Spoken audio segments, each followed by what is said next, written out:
Ya, shalom saudara-saudara. Hari ini kita berselancar dalam kebenaran dalam seri kitab Matius yang terambil sekarang Matius pasal 15 ayat 1 sampai ayat yang ke-20, saudara. Ya, saya beri judul Takhir dan Najis. Saya bacakan ayat 1 sampai 9-nya saja ya, saudara. Ayat seterusnya saudara boleh baca di tempat saudara masing-masing. Matius pasal 15 ayat 1 sampai dengan 9. Demikian firman Tuhan. Kemudian datanglah beberapa orang Farisi dan ahli Taurat dari Yerusalem kepada Yesus dan berkata, "Mengapa murid-muridmu melanggar adat istiadat nenek moyang kita? Mereka tidak membasuh tangan sebelum makan." Tetapi jawab Yesus kepada mereka, "Mengapa kamu pun melanggar perintah Allah demi adat istiadat nenek moyangmu? Sebab Allah berfirman, hormatilah ayahmu dan ibumu, dan lagi, siapa yang mengutuki ayahnya atau ibunya pasti dihukum mati. Tetapi kamu berkata, barang siapa berkata kepada bapaknya atau kepada ibunya, apa yang ada padaku yang dapat digunakan untuk pemeliharaanmu, sudah digunakan untuk persembahan kepada Allah. Orang itu tidak wajib lagi menghormati bapaknya atau ibunya. Dengan demikian firman Allah kamu nyatakan tidak berlaku demi adat istiadatmu sendiri. Hai orang-orang munafik, benarlah nubuat Yesaya tentang kamu. Bangsa ini memuliakan aku dengan bibirnya, padahal hatinya jauh daripadaku. Percuma mereka beribadah kepadaku, sedangkan ajaran yang mereka ajarkan ialah perintah manusia. Nah, saudara-saudara, kalau kita lihat perikop ini mencerminkan tentang pertentangan terbuka antara Yesus dengan ahli-ahli Taurat dan orang-orang Farisi. Saudara, ini bukan pertentangan pribadi, tapi benturan antara dua pandangan mengenai agama dan tuntutan Allah. Satu hal yang paling di dunia ini paling sering terjadi, kejahatan dosa, saudara, dalam pertentangan keagamaan, pertentangan teologi. Jangan ngomong beda agama, satu agama saja kita bisa saling membunuh, saling membenci dan sebagainya. Nah, ini sudah digambarkan oleh Tuhan Yesus. Pertentangan Yesus dengan ahli Taurat dan orang Farisi. Secara suku, Yesus juga orang Yahudi, saudara. Tetapi secara kebenaran, dia memang dipersiapkan oleh Allah untuk menjadi penebus bagi saudara dan saya. Dia ngerti Taurat itu, karena dia adalah si firman yang hidup itu, saudara. Nah, saudara-saudara, dalam perikop ini kita melihat konsep tentang takhir dan najis. Konsep ini tidak ada hubungannya dengan kebersihan tubuh atau hal yang higienis. Ini hanyalah masalah seremonial, bahwa orang tersebut boleh beribadah dan menghampiri Tuhan. Hal-hal yang seremonial ini sekarang sudah tidak ada lagi di Israel, saudara ya, karena yang masih berlaku adalah hukum moralnya. Hukum Taurat, hukum moral masih berlaku, tapi hukum seremonial, yaitu persembahan, binatang disembeli, binatang dibakar, darahnya dicurahkan, dan lilin dinyalakan, menorah itu, saudara, roti dipersiapkan di ruang Maha Kudus. Itu tidak lagi, saudara. Yang ada sekarang adalah hukum moral, hukum seremonial, perayaan-perayaan dan sebagainya. It finished. Ya, saudara, kalaupun ada tinggal 1-2 perayaan saja yang dilakukan oleh orang Israel, tapi proses ibadah yang selanjutnya sudah tidak lagi berlaku.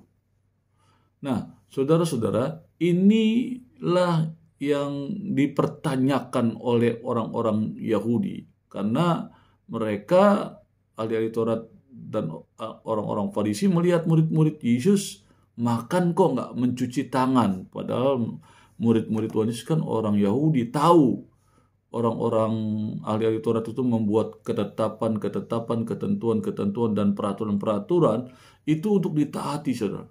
Salah satunya kalau mau makan cuci tangan, saudara. Saudara cuci tangan atau tidak kalau saudara makan? Beda tapi cuci tangannya orang Yahudi dengan cuci tangan untuk kita makan secara normal, saudara. Nah, saudara, kenajisan terjadi melalui kontak dengan orang atau benda yang najis. Ya, jadi orang Yahudi, saudara, mengingatkan atau memberitahukan kita tidak boleh bergaul dengan orang-orang kafir, ya, karena begitu kita berhubungan dengan orang kafir, pada dasarnya saudara, kita menjadi najis. Contoh, seorang perempuan haid atau pendarahan setelah melahirkan anak menyentuh mayat, orang-orang yang kena haid itu tidak boleh disentuh, mereka najis. Perempuan atau perempuan setelah melahirkan anak juga tidak boleh disentuh, dia juga tidak boleh menyentuh apapun juga setelah melahirkan anak. Apalagi menyentuh mayat tidak boleh, saudara. Orang Yahudi itu akan marah dan saudara kena hukum najis namanya, ya saudara. Orang non-Yahudi adalah najis. Jadi orang-orang kafir itu semua najis, saudara. Jadi ngomong kafir sebelum agama-agama yang ada nih, saudara, ribuan tahun yang lalu, Taurat sudah mengajarkan tentang kekafiran ini, saudara. Ya, dan ini diajarkan.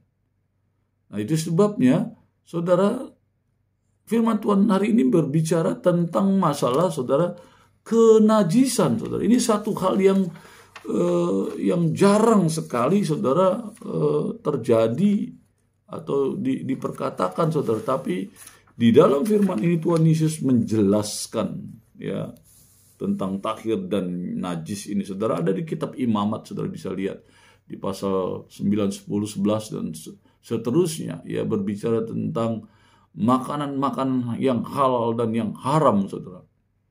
Ya, tapi kita berbicara dalam beberapa hal ini dulu.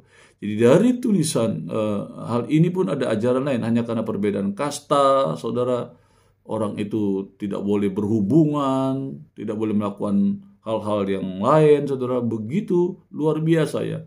Najis, orang yang rendah kastanya itu najis, saudara, bagi orang yang berkasta itu.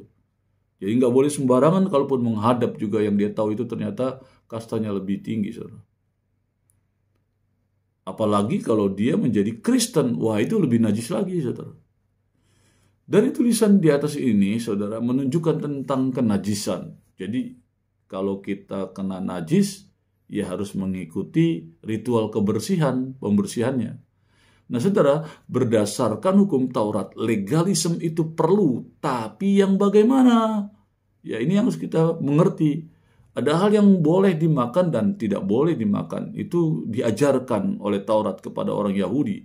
Semua buah dan sayuran adalah tahir dan boleh dimakan. Umumnya semua buah dan sayuran, saudara. Kecuali dia tersentuh oleh binatang-binatang atau hal-hal yang najis. Tapi untuk makhluk hidup, amat ketat hukumnya. Kita lihat di Imamat pasal 11, saudara. Ya, ada beberapa ringkasan yang saya pakai dalam penjelasan hari ini. Dikatakan binatang boleh dimakan hanya yang berkuku belah dan memamah biak.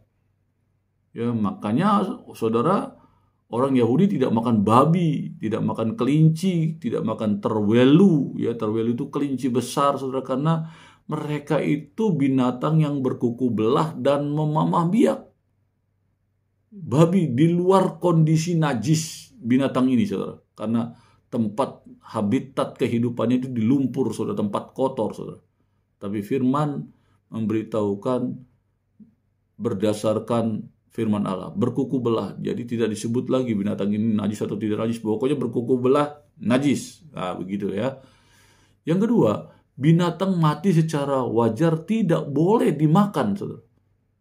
Ya, kalau kita lihat ada bangkai itu nggak boleh, saudara. Binatang ini lebak-lebak mati, nggak boleh juga dimakan. Itu ajaran di dalam Ulangan pasal 14 ayat 21, saudara. Yang ketiga, yang tidak boleh yang tidak boleh dimakan sehingga menghasilkan kenajisan, darah binatang harus dicurah sampai habis. Jadi binatang yang saudara darahnya tidak tercurah dimakan najis. Jadi jelas, ya, inilah salah satu konteks dasar ayat ini mengajarkan kita tidak boleh makan darah, saudara. Najis. Seterusnya, binatang laut yang mempunyai sirip dan sisik yang boleh dimakan. Berarti binatang kulit keras seperti lobster haram. Ya, saudara, ini harus dimengerti. Kerang haram. Yang binatang laut yang mempunyai sisip dan sisik yang hanya boleh dimakan. Lebih dari itu tidak boleh. Cumi-cumi tidak boleh. Dan seterusnya, banyak sekali yang tidak boleh. Berdasarkan Imamat pasal 11. Yang seterusnya dikatakan, semua serangga haram kecuali belalang. Ingat tuh, makan serangga juga nggak boleh sembarangan. Yang ditetapkan oleh firman Tuhan saja. Kecuali belalang. Nah, belalang boleh, saudara, dimakan. Atau seterusnya, burung-burung haram, saudara. Saudara boleh baca di Imamat 11. Ayat 13. Ya, saudara, Imamat 11 ayat 13 sampai ayat 21, saudara. Saya bacakan bagi saudara ayatnya, saudara, ya, karena supaya saudara boleh mengerti dengan baik, ya, saudara, tentang ayat-ayat yang tidak boleh ini, ya, saudara. Saya bacakan di Imamat 11, saudara. Ini penting sekali untuk saudara mengerti. Katakan Imamat 11, saudara. Saya bacakan bagi saudara ayatnya, ayat 13 sampai 21. Sebenarnya seluruh ayat, saudara. Tadi saya sudah jelaskan ringkasan-ringkasannya. Tapi ini khusus untuk ayat ini saya mau jelaskan ayat burung-burung haram, Imamat 11 ayat 13 sampai 21, saudara. Ini ayat 13 saya bacakan bagi saudara. Inilah yang harus kamu jijikkan dari burung-burung, janganlah dimakan karena semuanya itu adalah kejijikan.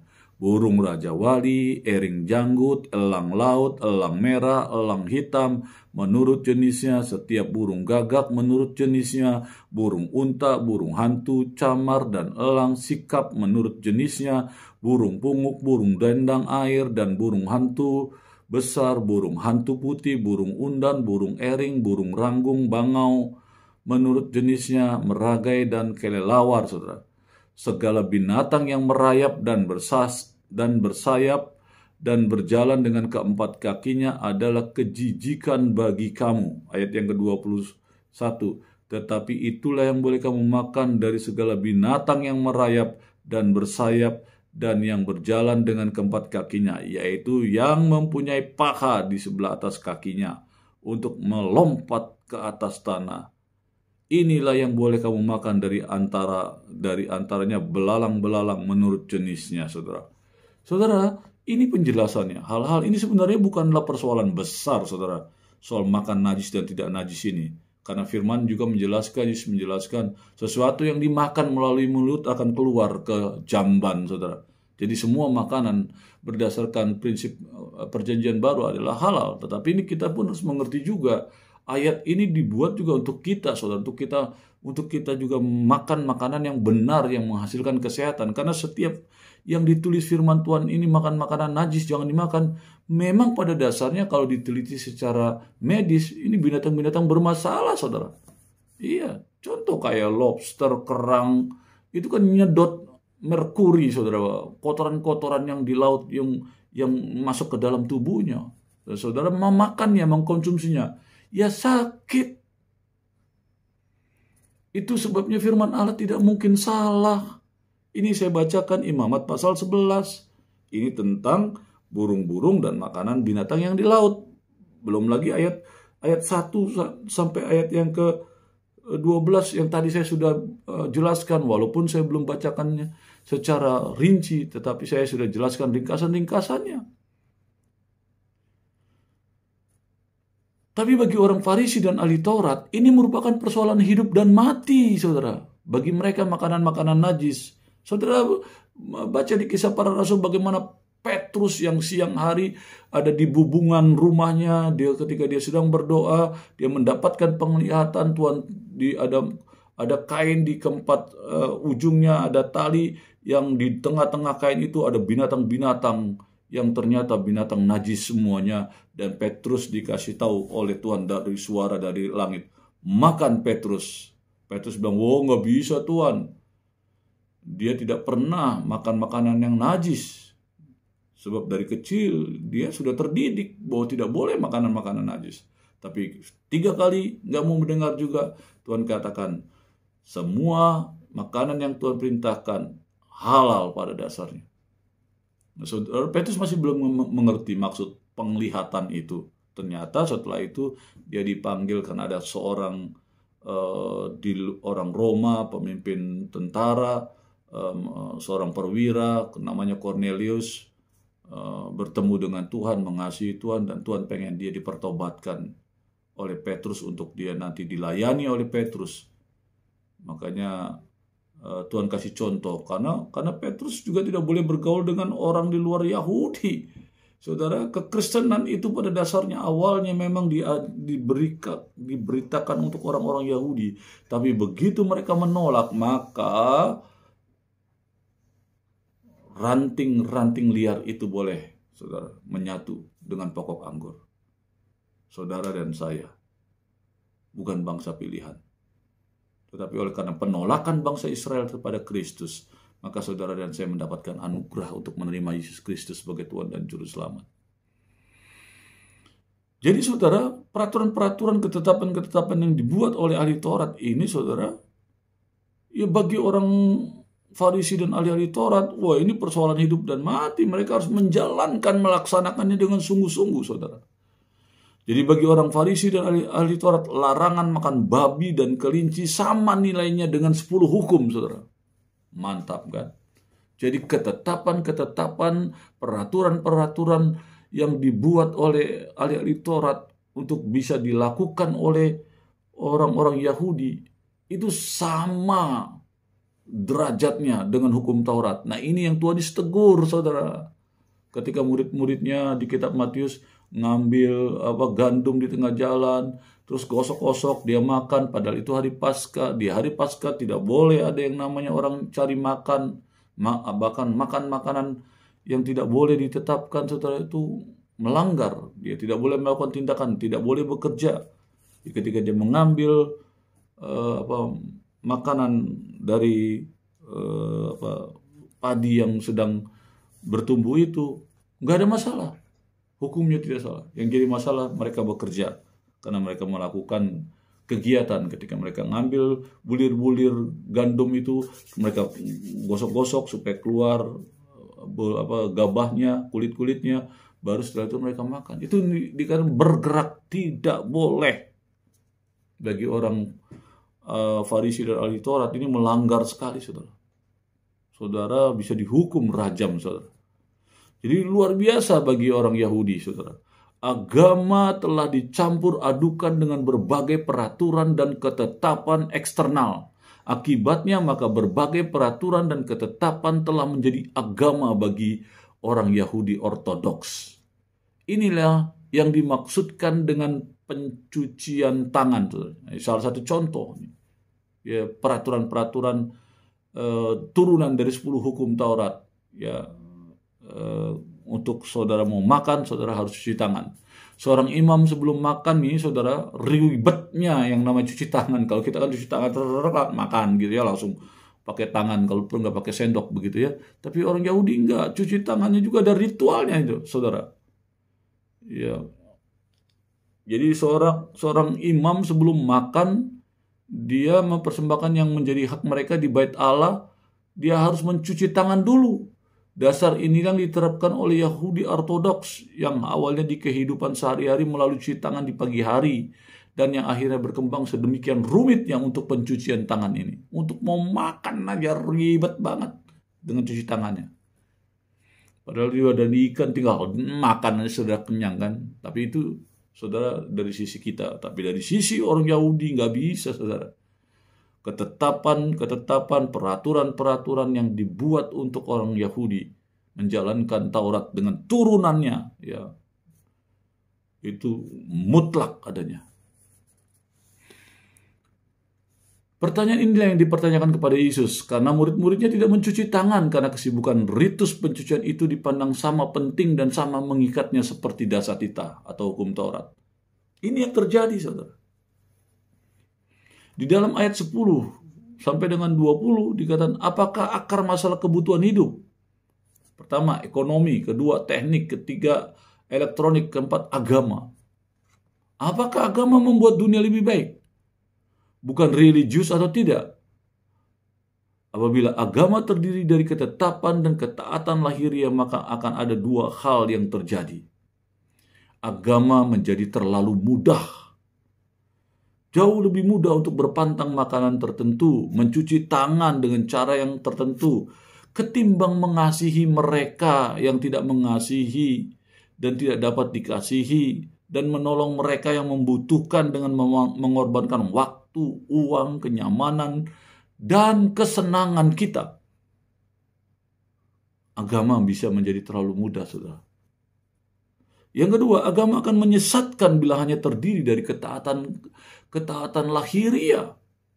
Banyak orang yang hidup tidak bercela dalam hal-hal lahiriah, namun mereka mempunyai pikiran yang paling kecil dan paling jahat dalam hatinya.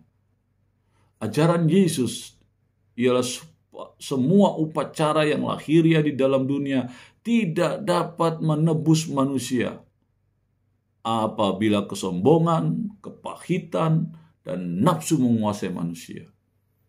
Nah, Yesus mengajarkan bahwa yang terpenting di dalam diri manusia adalah hatinya. Ya, saudara, ada ayat Matius 5 ayat 8, Amsal 4 ayat 23, saudara, tentang hati. Percaya Yesus apakah cukup? Apakah mengubah hati kita? Adam punya natur dosa, egois, mempertahankan hidup apakah dosa? Dosa membuat kita tidak dapat berpikiran jernih di dalam perkara rohani, saudara. Seorang teolog tua ya pada zamannya, atau bapak-bapak gereja, Agustinus menyucikan dosa dengan baptis. Makanya adanya baptisan anak, saudara. Jadi kesucian hati memberi pemahaman rohani. Najis berarti sama dengan dunia. Sebagai orang Kristen, hidup yang biasa-biasa saja itu kejahatan, saudara. Jadi saudara menjadi orang Kristen, melangkah seperti Kristus melangkah. Dan tanda-tanda heran akan menyertaimu. Sebagai orang Kristen, hidup yang biasa-biasa saja itu kejahatan. Tugas gereja adalah menjadi luar biasa. Saudara pasti bisa luar biasa. Bersama dengan Yesus yang telah memulihkan, menyembuhkan, melepaskan segala keterikatanmu, memberkati engkau. Engkau mau melangkah dalam karyanya yang indah. Gereja harus menjadi luar biasa. Berselancar dalam kebenaran. Amin.